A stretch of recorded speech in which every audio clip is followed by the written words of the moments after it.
I bought my parents a luxury car and paid off their debt. But at my mom's retirement party, she smiled and said, "We raised a fool who thinks he's important just because he pays our bills." So I stopped paying. And then I got 105 missed calls. I'm the guy who always says yes. Can you help me out this month? Yes.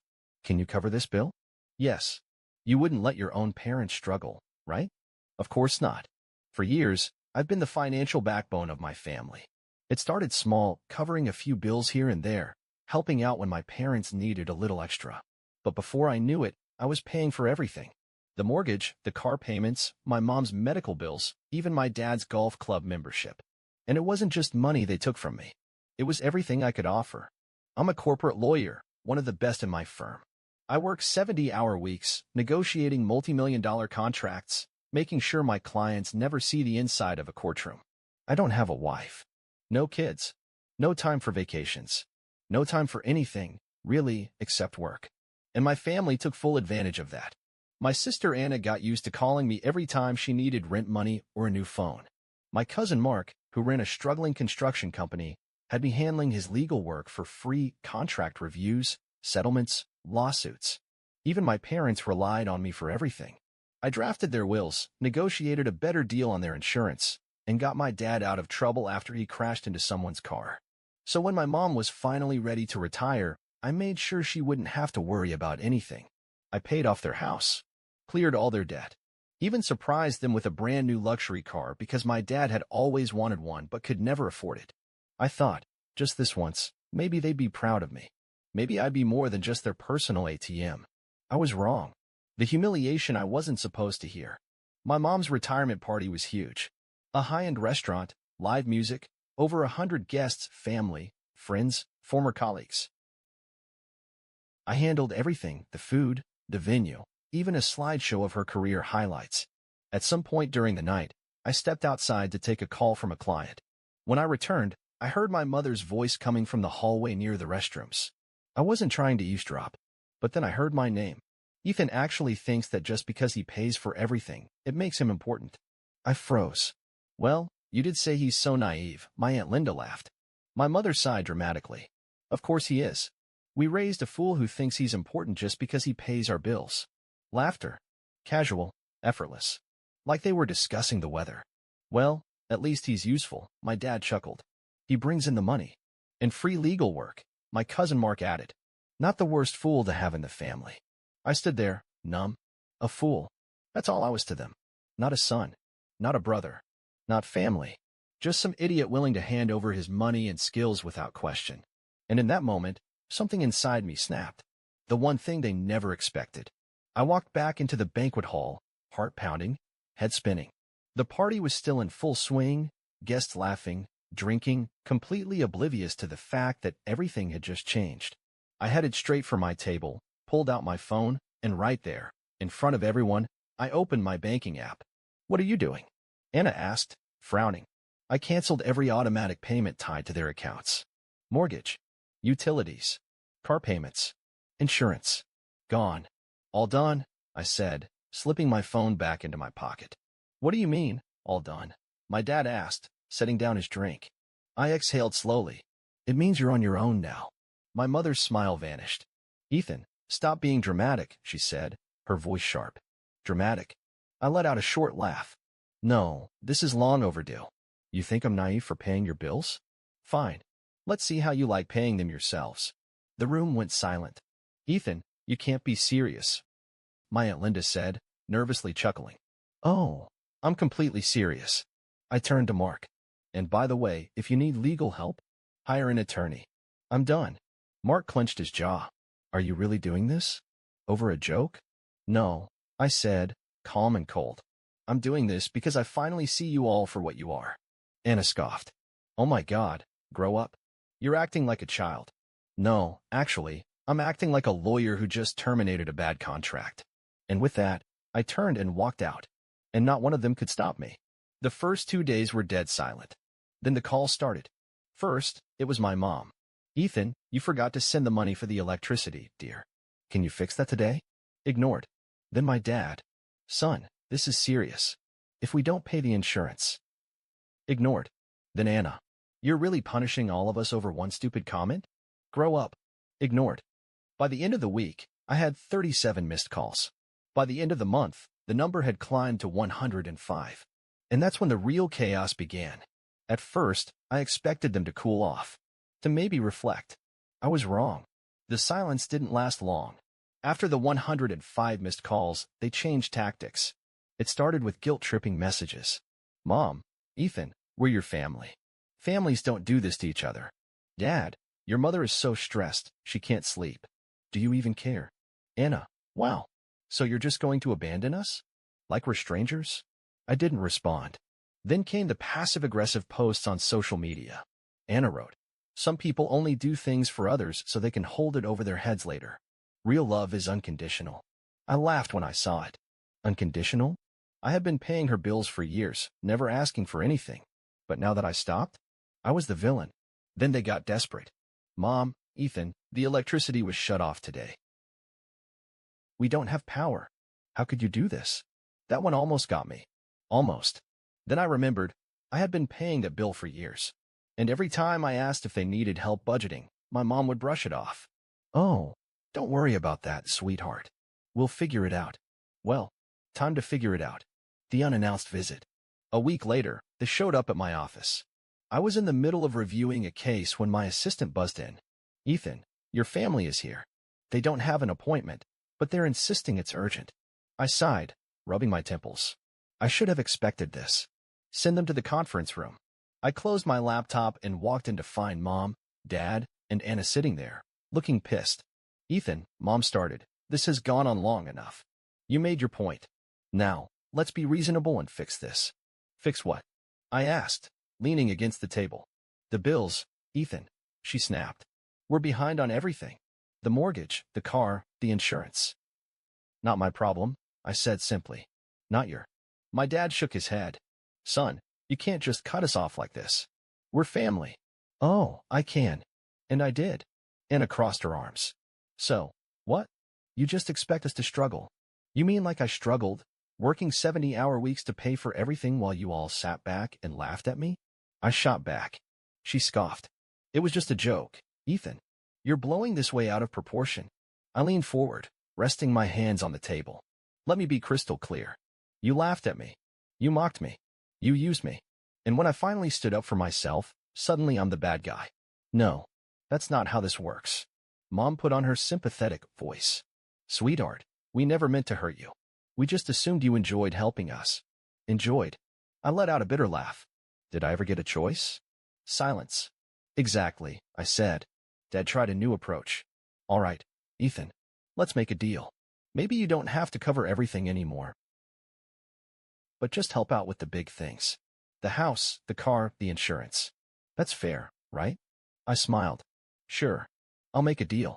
For a brief second, I saw relief flash across their faces. Then I said, I'll pay for everything again. If you sign a contract stating you'll pay me back every cent. With interest. The relief vanished. Ethan, don't be ridiculous, Mom snapped. Oh, I'm very serious. I pulled out a blank legal contract from my bag. Since you all love using me for my legal skills, let's make this official. Anna gawked at me. You expect us to pay you back? Yes. You never asked for money back before, she protested. And you never appreciated it before, I shot back. Dad slammed his hand on the table. You're acting like a complete stranger. I stared at him, unfazed. You made it clear that the only reason you put up with me was because I paid for everything. So now, let's see if you still want me around without my wallet. Silence. Mom looked at the contract, then at me. You're serious. Dead serious. She pushed back her chair and stood up. Fine. Keep your money. But don't expect us to come crawling back when you realize you need your family. I won't, I said. Anna stormed out first, then my dad, then my mom. I sat back in the chair, exhaled, and smiled. For the first time in years, I felt free. The final blow. A month passed. The missed calls slowed down. The guilt-tripping messages faded. Then, one afternoon, I got a text from Anna. Anna, we're selling the house. Mom and Dad can't afford it without your help. I stared at the message for a long moment. Then, I typed back. Not my problem. Good luck. And for the first time in my life, I hit send without feeling a shred of guilt. After my family stormed out of my office, I expected them to finally back off. I was wrong. First, they tried the emotional route. Aunt Linda sent me a long text about the importance of family and how I was turning my back on the people who raised me. My dad left a voicemail, his voice heavy with disappointment. I thought I raised a better man than this, Ethan. You're letting us all down. Anna? She just sent a single text. You're pathetic. I ignored all of them. Then they escalated. One evening, my phone buzzed with an unknown number. Against my better judgment, I answered. Ethan, hey, it's Tom. Tom, my parents' neighbor. A guy I'd known for years but never kept in close contact with. Hey, Tom. What's up? Listen, buddy, I ran into your folks the other day. They're in pretty bad shape, man. Your mom's been crying nonstop. Your dad looks like he's lost 10 pounds. They're struggling, Ethan. I clenched my jaw. And they need you, man. I know there's been some drama, but they're your family. You really gonna let them lose their house? There it was. The guilt trip through a third party. Did they tell you why they're in this mess? I asked. Well, Tom hesitated. Did they tell you that I paid for everything for years? That I covered their mortgage, their debts, their cars? Silence. No, I didn't think so, I said coldly. Tom, I respect you, but don't call me again about this. It's not my problem anymore. I hung up. The setup. A week later, I got a call from my firm's HR department. Ethan, we need to talk. There's been a situation. My stomach tightened. What kind of situation? A woman claiming to be your mother called us this morning. She was very distressed. She said you had a mental breakdown and that she's worried about your well-being. I blinked. She what? She asked if we could check in on you. She even hinted that maybe your workload was too much and you needed some time off. I saw red. This wasn't just manipulation. This was an attempt to sabotage my job. You realize this is complete bullshit, right? I said, barely containing my anger. Of course, but we had to follow up. She made it sound like a serious mental health crisis. We're just glad to hear you're okay. Oh, I'm fine, I said through gritted teeth. But if she calls again, tell her to stay the hell out of my business. I hung up, furious. They were escalating. And I had a feeling this wasn't their final move. The final scam. It came 2 weeks later. I was at work when I received an urgent voicemail from Anna. Ethan, please. I know you hate us right now, but I need your help. It's about Dad. He's in trouble. Big trouble. Please, just call me back. I didn't trust it. But a small part of me, the part that still cared, made me call her back. She picked up immediately. Ethan? Her voice was shaky, like she had been crying. What's going on? Dad, he got involved in something bad. He borrowed money from the wrong people. Loan sharks. They're threatening to take the house. I pinched the bridge of my nose. Anna, cut the crap. I'm serious. He didn't tell us until it was too late. They came to the house, Ethan. They said if we don't pay back $50,000 by the end of the month, they'll take legal action. My blood ran cold. Not because I believed her, but because I knew this was a scam. See, as a lawyer, I know how real loan sharks operate. They don't send legal notices. They don't threaten lawsuits. They use fists, not lawyers. And $50,000? That was exactly the amount I used to send my parents annually to cover all their bills. It was too perfect. Put Dad on the phone, I said. He's not home right now, she said quickly. Anna, I want to hear it from him. I can't. He's too stressed to talk. That confirmed it. Nice try, I said coldly. But you're a terrible liar. Ethan, I swear, this is real. Oh, really? What's the name of the lender? It's, First Capital Lending. I laughed. That's a real bank, Anna. Not a loan shark. Silence. You just made that up, didn't you? I said. Don't bother. This is the sloppiest scam I've ever seen. At least put some effort into it next time. Ethan, please. Good luck paying that debt without me. And I hung up. The last straw. That was it. The final straw. I blocked their numbers. I changed my email. I even told my law firm's receptionist not to accept any calls from my family. And for the first time in my life, I felt free. A week later, I got one final message from my mother. We're selling the house. Hope you're happy. I stared at the text for a long moment. Then, I typed back. I am. And I never looked back. Cutting them off should have been the end of it. But people like my family? They don't just give up. At first, there was silence. No texts, no calls. It had been weeks since the loan shark scam, and I figured they had finally realized I wasn't coming back. Then I got a call from Uncle Ray. I hesitated before answering. He wasn't someone I spoke to often, just a distant relative who lived in another state. Ethan, hey, it's Ray. Hey, Uncle Ray. What's up?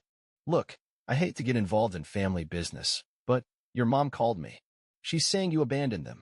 I rolled my eyes. Did she also tell you I paid for everything for years? She may have left that part out. Figures. Ethan, I don't want to take sides, but they're really struggling. I mean, they're losing the house. Your dad's a mess. Anna's barely keeping things together. That's not my problem anymore, Ray. He sighed. I get it, kid. I really do. But, you know, family is family. I clenched my jaw. Is that what she told you? That I just abandoned them out of nowhere? Silence. Ray, let me save you some time. I paid off their debts. I covered their mortgage. I even bought them a luxury car. And do you know what I got in return? What? They laughed at me behind my back. Called me a fool. Said the only reason they put up with me was because I paid for everything. Another silence. Then Ray cleared his throat. Yeah, she definitely left that part out. So, no, Ray. I'm not paying another cent. Fair enough, kid. I won't bother you again. Click. One by one, they were losing allies. The real fallout begins. 2 months passed. Their house? Officially foreclosed. The luxury car? Repossessed. Anna's business? Folding. They were finally feeling real consequences. Then, out of nowhere, I got an email from an unknown sender with the subject line. Are you sure you want to do this to your own mother? I almost ignored it. But curiosity got the better of me. When I opened it, my stomach dropped. It was a GoFundMe page. The title? Desperate mother on the verge of homelessness after heartless son betrays family. I felt a mix of rage and disbelief as I read through the description. After years of sacrificing everything for her children, our dear mother has been left abandoned by the one she trusted most. Her son, a wealthy lawyer, cruelly cut her off, leaving her with nothing. Now, she faces losing her home and needs your help. Attached to the post were old family pictures, ones where I looked happy, where I looked like the beloved son they were now weaponizing for pity money. At the bottom, $12,450 raised out of a $50,000 goal. I clenched my fists. They were actually scamming strangers now. And worst of all, it was working. I play my last card. I could have ignored it. Let them continue their little fraud campaign. But they made one big mistake. They used my full name. And that was defamation. I immediately forwarded the page to a friend in cybersecurity. Within a few hours, he tracked down the IP address linked to the GoFundMe. Guess where it led? Anna's laptop. I smirked. Gotcha. Then I called my lawyer. Hey, Greg, you still handle defamation cases? Always. Who's the target? My own family. I sent him everything, the GoFundMe link, screenshots, proof of where the money was going. Because, surprise, surprise, it wasn't going to Mom. Anna had withdrawn almost $10,000 already. Greg whistled. Heck, Ethan. This is low, even for family. Yeah, well, they started this. I'm just finishing it. Want to send a cease and desist first, or go straight to legal action? I thought about it. Then I said, no mercy. The final collapse. Within 48 hours, the GoFundMe was shut down. All the money? Frozen. Anna called me screaming. You had no right. Oh, I had every right, I said calmly. It's called fraud, Anna. We were just trying to survive. No, you were trying to steal from innocent people. And now? You're facing real legal consequences. She was silent. Oh, and by the way, I also notified GoFundMe's fraud department. So enjoy explaining yourself to them. Click. A week later, I heard through Uncle Ray that Anna had to pay back the donors. My parents? Still drowning in debt. Their last lifeline? Gone. A month later, I received one last voicemail from my mom. Her voice was hollow, like she had finally run out of excuses. Ethan, I know you hate us, but we're your family. I don't know what to do anymore. Please, just talk to me. I sat there, listening. Then I deleted it. For the first time in my life, I owed them nothing. And I never looked back. It's been 6 months since I cut them off. 6 months since I stopped paying their bills. 6 months since I shut down their fraudulent GoFundMe. 6 months since I heard my mother's voice. At first, I expected another wave of manipulation. Maybe they'd send more relatives to guilt-trip me. Maybe Anna would try another scam. Maybe my dad would show up at my office, demanding I fix everything. But nothing happened. Just silence. I should have felt relieved. But instead, I felt strange. Not regret. Definitely not guilt. Just an odd emptiness. The kind that comes when you realize the people you once called family were just leeches you finally removed. The final attempt. One evening, I got home late from work, tossing my briefcase onto the counter. My phone buzzed. A number I didn't recognize. I hesitated. Then, against my better judgment, I picked up. Hello. A woman's voice came through. Shaky. Not my mother. Ethan, it's me. Kelly. I blinked. Kelly. Jacob's wife. She was married to my cousin, and while we'd never been particularly close, she had always been quiet, observant, the only one in the family who didn't treat me like a wallet. Kelly, I said cautiously. What's going on? I don't know if I should be calling, but I thought you should know. Your parents moved in with Anna. I raised an eyebrow. So, things are bad, Ethan. Really bad. I stayed silent. Anna's business is gone. The house is a mess. Your mom and dad, they barely leave their rooms. And Anna? She's completely unraveling. Drinking too much, snapping at everyone. She told me last week that she wished you had never been born. I snorted. That's not exactly new. No, Ethan. I mean it. She's completely lost it. And now that they don't have you, they're turning on each other. I leaned against the counter, rubbing my temple. Why are you telling me this, Kelly? She hesitated. Because I think your mom is sick. I felt my stomach tighten. Sick how? I don't know exactly. She's lost a lot of weight. She barely speaks. Anna won't take her to a doctor because they don't have money for it. And your dad? He just sits there, drinking.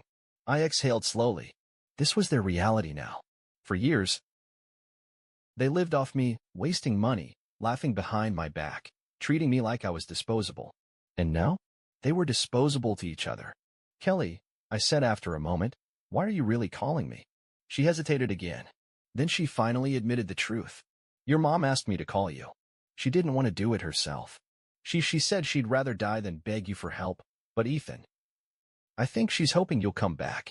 I closed my eyes. There it was. Their last, desperate attempt. I let the silence stretch until Kelly sighed.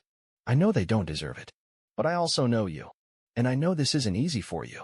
I clenched my jaw. She wasn't wrong. Then I said the one thing I knew Kelly didn't want to hear. They made their choice. She sighed. Yeah, I figured you'd say that. You seem like a good person, Kelly. Don't let them drag you down with them. She let out a bitter laugh. Too late for that. Click. I stared at my phone for a long time after that. Then I did something I never thought I would. I unblocked my mother's number. And I sent one final message. I know you're sick. Go to a hospital. You can still fix this for yourself. But don't ever expect anything from me again. This is the last time I'll acknowledge you. She read it immediately. No reply. The end of the story. Months passed. I never heard from them again. I don't know if my mother ever went to the doctor. I don't know if my father ever sobered up. I don't know if Anna ever crawled out of her downward spiral. And I don't care. Because for the first time in my life, I was free.